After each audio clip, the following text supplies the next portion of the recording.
Welcome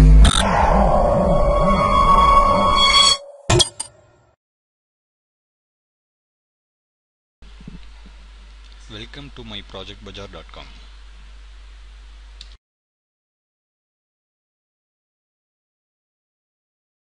Let's discuss about the product. Our product is low power pulse triggered flip-flop design based on a signal feed-through scheme. Basically, flip-flops are the basic storage elements used to extensively in all kinds of digital designs. In particular, digital designs nowadays often adapt intensive pipelining techniques and employ many flip-flop modules such as register flip-flop, shift registers, and first in first out. It is also estimated the power consumption of the clock system, which consists of clock distribution networks and storage elements, is as high as 50% of the total system power. Flip-flops thus contribute a significant portion of the chip area and power consumption to the overall system design. Pulse triggered flip-flop, that is P flip-flop, because of its single latch structure, is more popular than the conventional transmission gate and master-slave based flip-flops in high-speed applications. Besides the speed advantages, its circuit complexity and simplicity lowers the power consumption of the clock tree system. A P flip-flop, that is pulse-triggered flip-flop, consists of a pulse generator as shown in the paper. You can see that for strobe signal and a latch for data storage. If the triggering pulses are sufficiently narrow, the latch acts like an edge-triggered flip-flop, since only one latch as opposed to two in the conventional master-slave configuration is needed. A pulse-triggered flip-flop is simpler in circuit complexity. This leads to higher toggle rate for high-speed operations.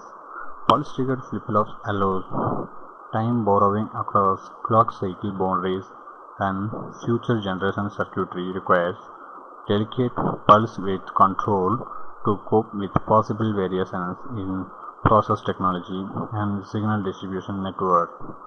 A statistical design framework is developed to take the factors into account. In this brief, we present a novel low-power pulse-triggered flip-flop design based on a signal feed-through. Observing the delayed discrepancy in latching data 1 and 0, the design manages to shorten the longer delay by feeding the input signal directly to an internal node of the latch design to speed up the data transition.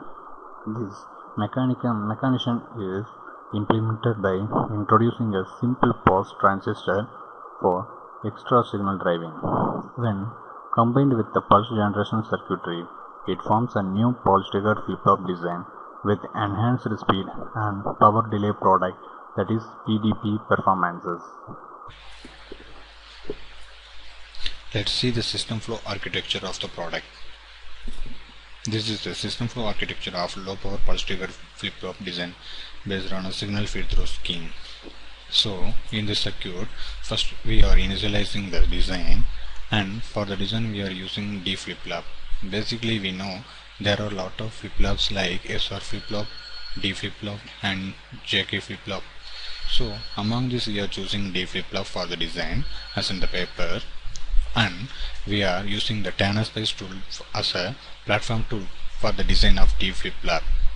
And the design methodology is used for the D flip-flop is CMOS.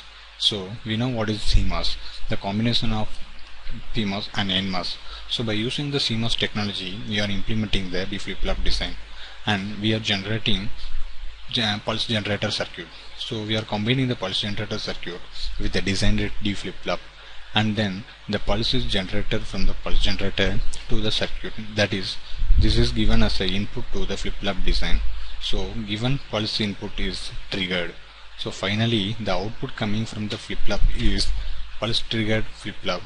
Hence we are calling that pulse triggered flip-flop, because the signal coming out from the flip-flop design is based on triggered pulse. Basically we know what are the triggering methods. we know there are triggering methods such as pulse triggering, edge triggering, and among them we know positive edge triggering, negative edge triggering. So after that, to the designed circuit we are giving an signal feedback as shown here. So by the signal feed through, after applying to the circuit, the desired output is obtained.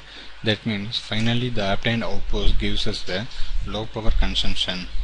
The low power consumption which is obtained by the way of the result produces with delay time reduced. That means for the output signal which is obtained with the reduced delay time. So by that process the power consumption is reduced. So this is our concept to reduce the power consumption through the system. So finally we are getting the reduced power consumption output signal. This is the main frame of the Tanner's tool. We know there are 4 methodologies in Tanner's based tool like S-edit, W-edit, L-edit. So for S-edit we are using this frame for the design of circuits. So our design of D flip-flop is performed in this S-edit.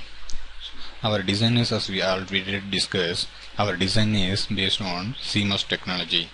So in this frame, first we have to create a new project, and then we are creating new cell module. The cell module we can rename as cell 0 or cell 1 or cell 2, anything else. So for our project name we can name as anything like D flip-flop or flip-flop design. So after that, in the desired new cell we have to start to the implementation. That means we need libraries with containing of transistors, resistance and other power sources. So before that we have to upload the libraries through the add button. So after we adding all libraries we can start to design the flip-flop. So after we designing we have to add power source which we have to take the output or input message.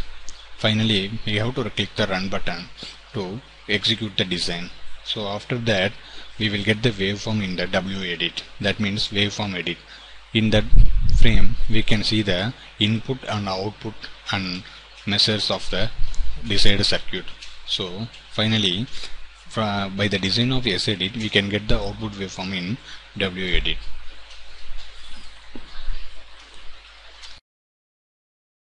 Thank you.